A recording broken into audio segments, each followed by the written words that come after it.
Hinintay ko siya na ilang minuto pero walang Daniel na dumating. Hiniyaan ko na lang sa itaas ng mesa ang tray na may laman ng pagkain. Lumabas na lang ako sa opisina niya pero bumungad sa akin si Jessie. Hi, nasa loob ba si Daniel? Nakangiti na tanong niya sa akin. Wala siya sa loob. Hindi ko alam kung nasaan.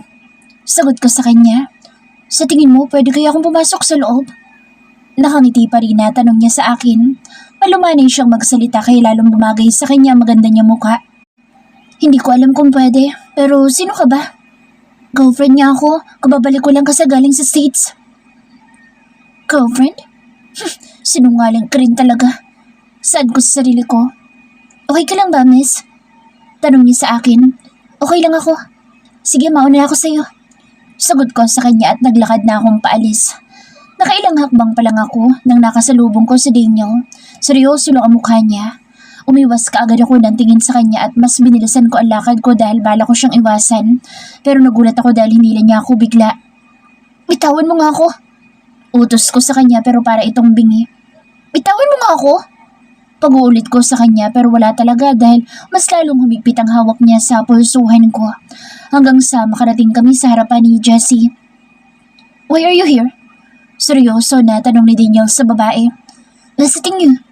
Bigla ka na lang kasi umalis kagabi. Nakangiti na sagot ni Jessie sa asawa ko. Huwag ka nang bumalik dito. Why? Dahil hindi pwede. Love naman, kababalik ko lang pero ganyan ang treatment mo sa akin. Malumanay na sabi ni Jessie sa asawa ko.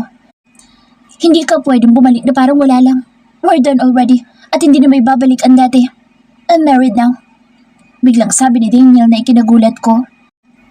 Married? What are you talking about? Ang sabi mo, hintayin mo ako. Umiiyak na saad ni Jessie. She's my wife.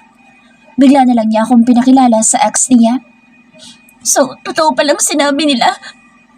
Halos lahat ng tao kagabi sinasabi na may asawa ka na. Bakit? Bakit hindi mo ako hinintay? Gusto ko na umalis dahil naawa na ako kay Jessie.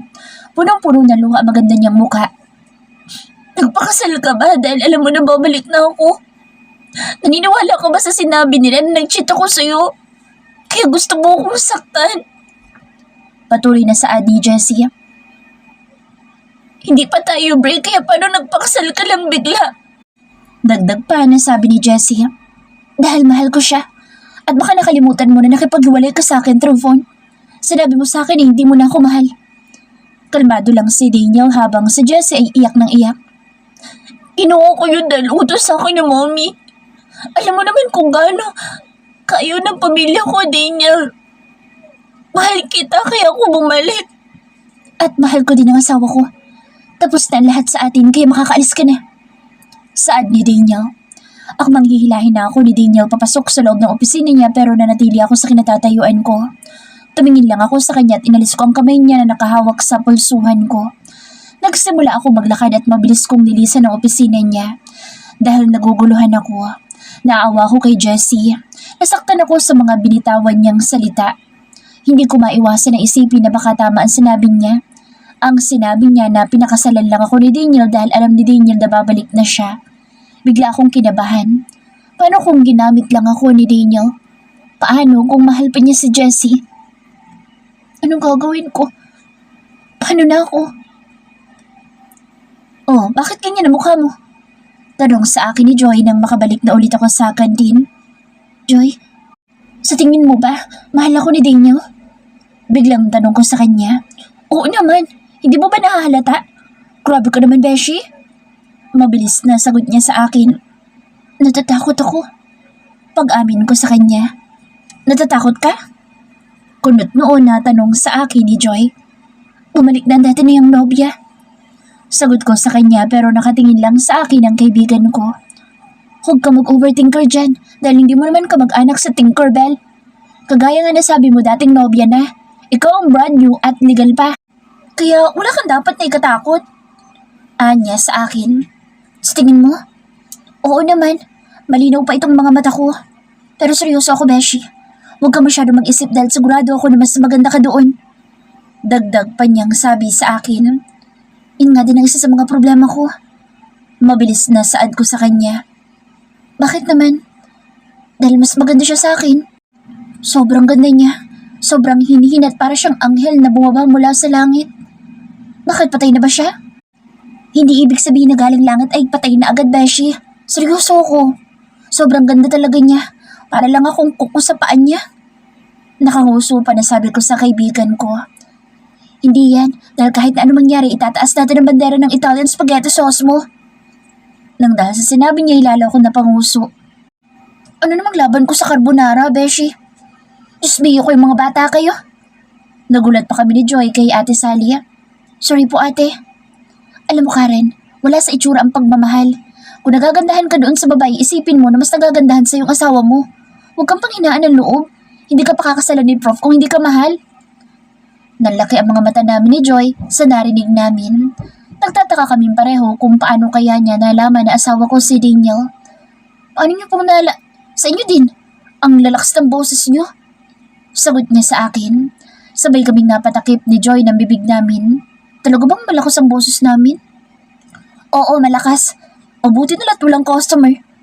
Saan pa niya na para bang nababasa niya ang nasa isipan ko. Ate Sally, tahimik ka lang ha. Bakit naman? Tanong pa niya sa akin, kaya napatampal ako sa noo ko.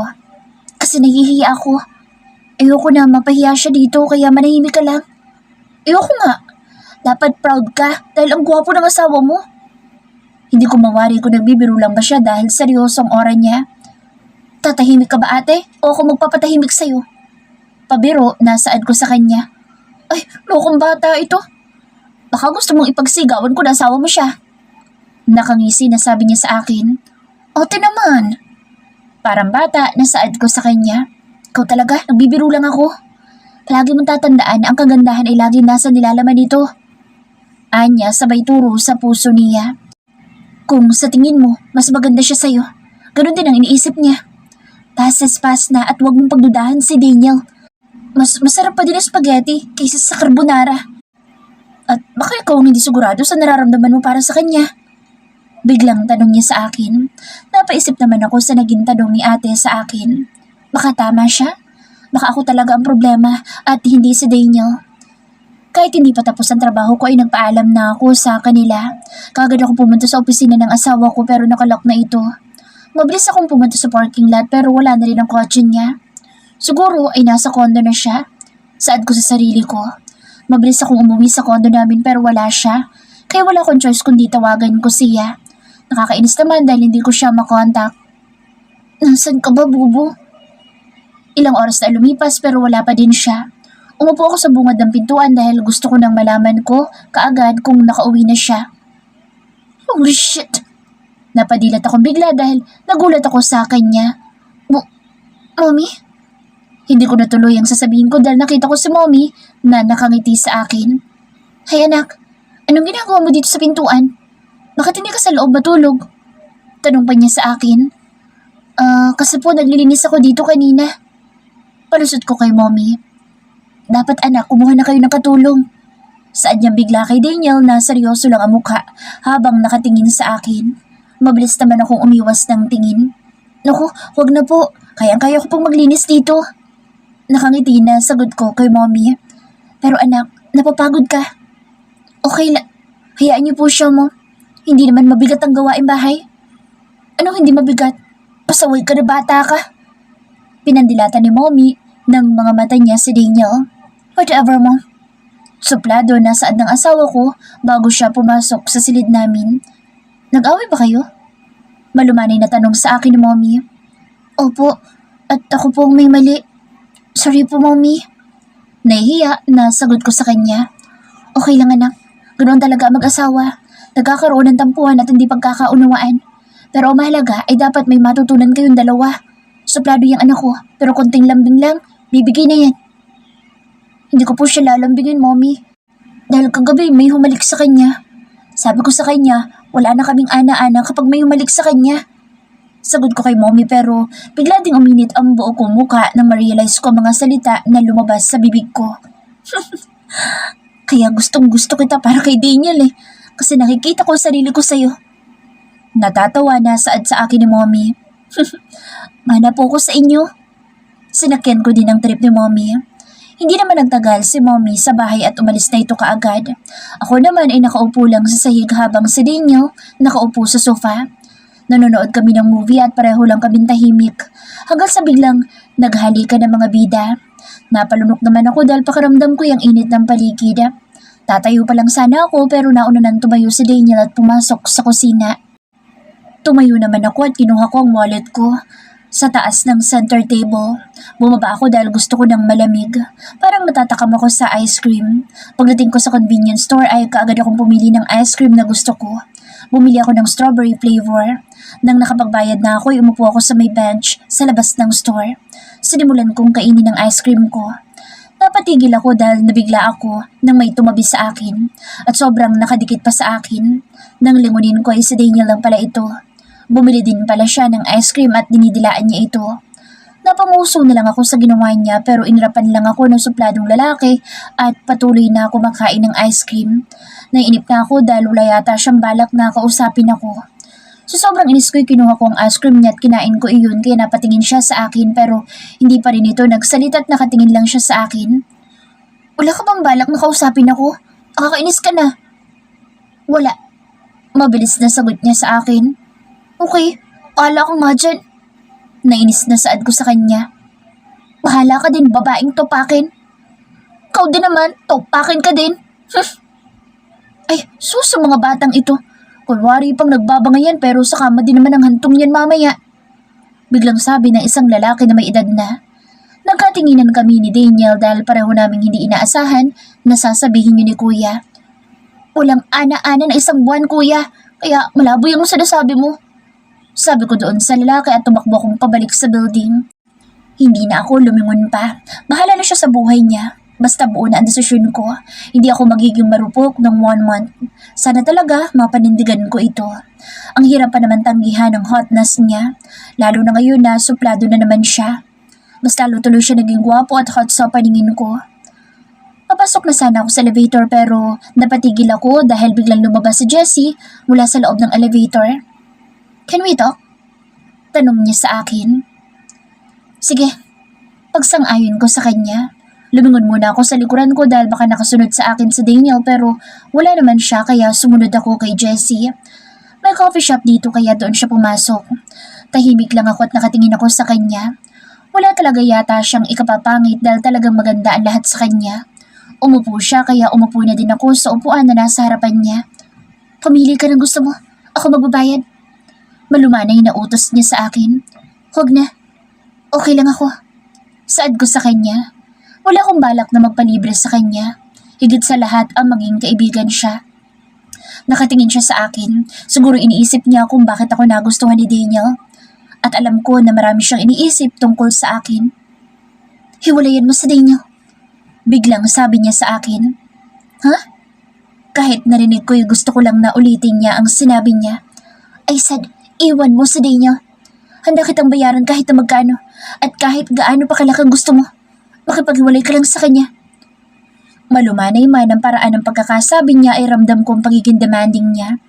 Ang lahat ng papuri ko sa kanya ay napalitan ng pagkadismaya. Maganda siya at sa tingin ko mabait din pero nagkamali ako sa kanya. At bakit ko yung gagawin?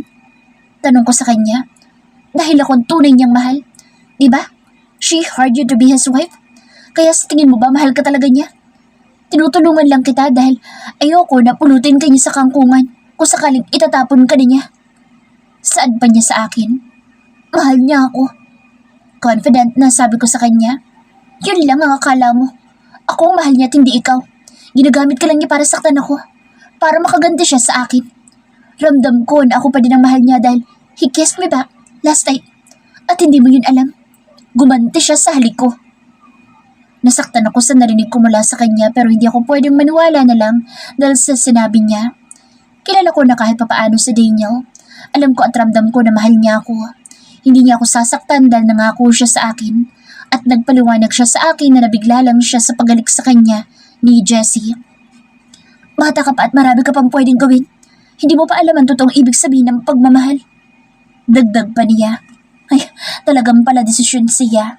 Gusto pa yata niya maging ate ko dahil pinangaralan pa ako. Mas kilala pa niya yata ang sarili ko kaysa sa akin. Magkano bang ibabayad mo sa akin? Tanong ko sa kanya. Name your price. Sagot niya sa akin. Kaya mo bang ibigay sa akin na lahat ng pera mo? Nakangiti na tanong ko sa kanya. Oo. Mabilis na sagot niya sa akin. Sorry, pero hindi ko ibibigay na lang sa yung asawa ko. Mahal ko siya at mahal din niya ako. Nagmamahalan kami at kung pwede lang, bumalik ka na lang sa kung saan ka nanggaling. Seryoso na sabi ko sa kanya. Tumayo na ako dahil bala ko nang umalis pero pinigilan niya ang kamay ko. Please, I'm begging you. Ibalik mo na sa akin si Daniel. Dahil akin naman talaga siya. Umiiyak na saad niya sa akin. Hindi na siya sa'yo. Simula ng saktan at iwan mo siya, akin na siya. At hindi ko siya kayang ibigay sa'yo. Kaya sana mag-move on ka na lang. Maganda't mayaman ka. Marami lalaki magkakagusto sa'yo. Kahit na ano mangyari ay hindi ko talaga ibibigay sa kanyang asawa ko. Kung makasarili man ang tawag niya sa akin ay wala akong pakialam. Ibibigay ko lahat ng gusto mo. Kaya please lang, ibigay mo na siya sa akin. Nagmamakaawa ba talaga siya? Ganun ba niya kagusto at kamahal ang asawa ko? Tanong ko sa sarili ko. Ibigay mo man ang lahat sa akin, hindi ko siya ibibigay sa'yo. Puno ng paninindigan na sagot ko sa kanya. Alam ko naman na pera lang ang habol mo sa kanya, kaya bakit nagmamatigas ka pa? Biglang bumagsik ang mukha niya at pinunasan niya ang luha niya. Wala na ang malumanay at mahinhi na Jessie dahil lumabas na ang tunay niyang ugali. Nagtatago lang siya sa maamo niyang mukha at wala din siyang pinagkaiba kay Ana. Mayaman lang pala siya at ako ay isang mahirap lang kaya pwede siyang ma-attitude kung kailan niya gusto. Hindi ka rin pala purong puti dahil pula ka talaga. Huwag ka na magmakaawa sa akin dahil hindi bagay sa'yo. Alam ko na nagtataka siya sa sinabi ko sa kanya. Sa tingin ko ay tapos na kami mag-usap at hindi ko na kailangan pa magtagal pa sa lugar na ito. Nakahinga ako ng maluwag nang makalabas na ako ng tuluyan sa coffee shop. Mabilis ako umakyat papunta sa condo namin. Pagpasok ko ay wala pa din si Daniel. Kinuha ko ang phone ko pero hindi niya sinasagot ang tawag ko. Nasaan ka na ba? Tanong ko sa cellphone ko. Hinintay ko siya pero hindi siya umuwi. Kahit na napuyat ako'y pumasok pa rin ako sa trabaho. Wala din siya sa academy kaya nag-aalala na ako. Kahit na may bumabagabag sa akin ay tinapos ko ang trabaho ko at umuwi pa rin ako sa condo. Nagbabaka sakali ako na nandito siya pero walang bakas ni Daniel. Hindi talaga siya umuwi. Kaysa malungkot ay pinuntahan ko muna ang kapatid ko bago ako pumunta kay inay sa ospital. Kumusta ka anak? Bakit mukhang puyat ka? Tanong sa akin ni inay.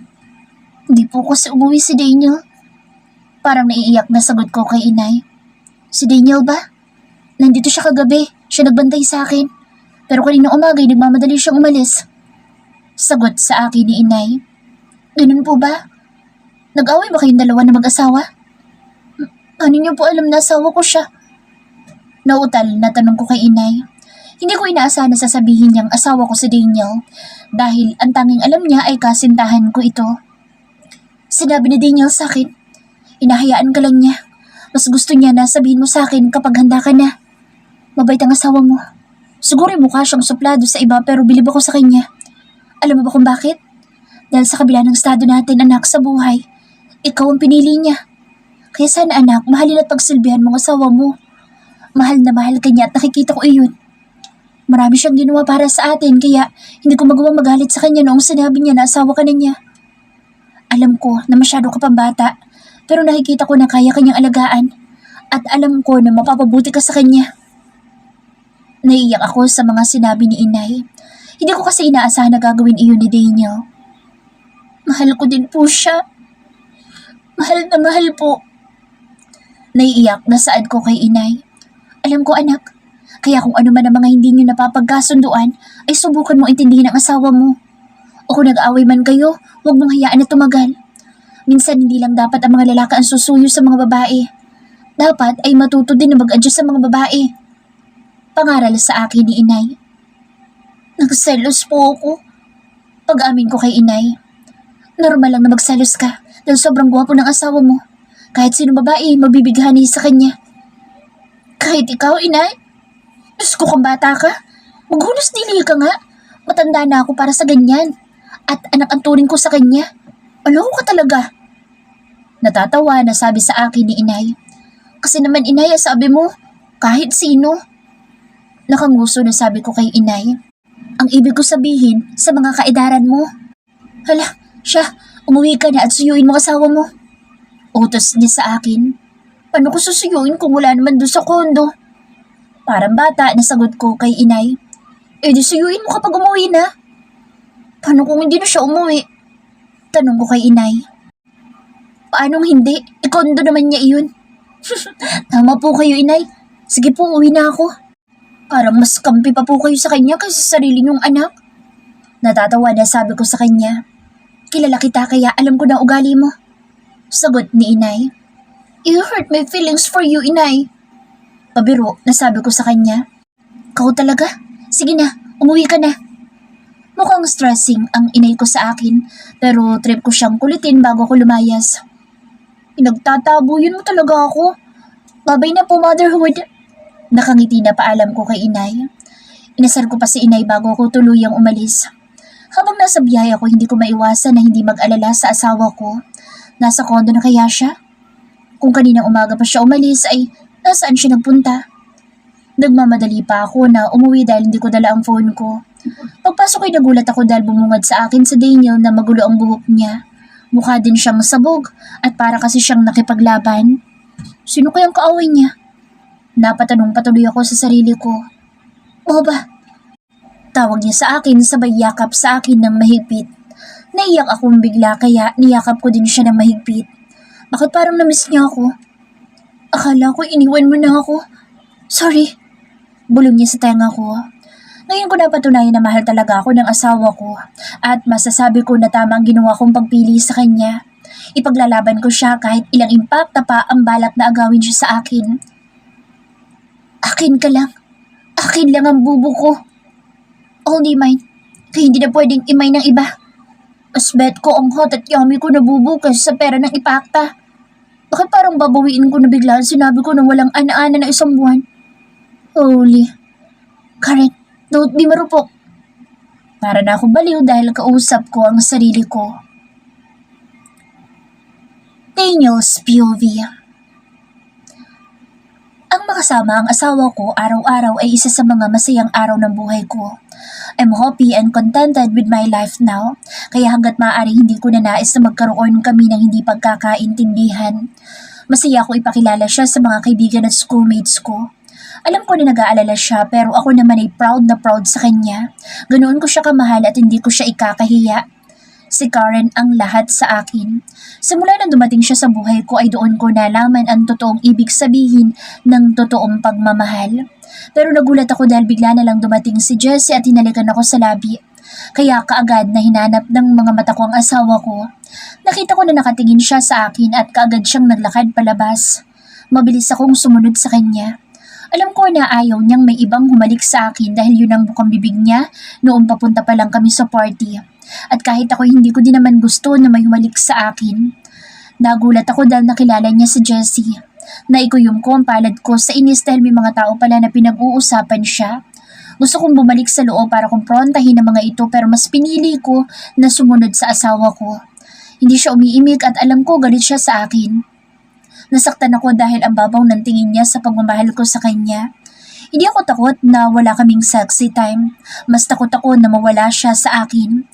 Nauna akong pumasok sa silid namin. Binigyan ko siya ng time dahil alam ko na naiinis pa siya sa akin. Humiga ako at hindi ko namalaya na nakatulog pala ako.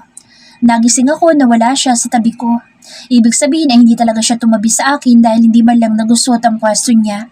Bumangon ako para maligo. Paglabas ko'y nakahanda na ang breakfast ko. Kumain ako dahil ayoko na masayang ang effort niya. Sumamit ang lunchtime kaya nagmamadali ako dahil alam ko na late ako ngayon. Pero kumunot ang noo ko dahil nakita ko sila ni Jessie. Kung gaano ako ka-proud na ipakilala siya, bigla akong nadismaya dahil parang baliwala lang sa kanya. Pakiramdam ko pa ay ibibigay na lang niya ako kapag hiningi ako sa kanya. So, totoo nga na may asawa ka na talaga. Ano ba nakita mo sa kanya? Tanong sa akin ni Jessie nang makaalis ng asawa ko. Lahat nang wala sa'yo. Mabilis na sagot ko sa kanya. I know you're lying. Ako ang mahal mo, di ba? Ako lang. Nangako ka sa akin. Umiiyak na sabi niya sa akin. Hindi ko nakalimutan ang pangako ko sa'yo. Pero ikaw ang unang sumira sa pangako natin. Minahal kita pero sinaktan mo ako. At ngayon, si Karen na ang mahal ko. At hindi na tayo pwede dahil mahal ko ang asawa ko. Kaya kalimutan mo na ang lahat sa atin. Maging masaya na lang tayo para sa isa't isa. Pero hindi ako magiging masaya kapag wala ka sa buhay ko. Umiiyak na sabi niya. Sana naisip mo ako noon. Pero tama lang pala na sinaktan mo ako. Dahil kung hindi, baka hindi ko nakilala ang asawa ko. Kaya thank you, Jessie.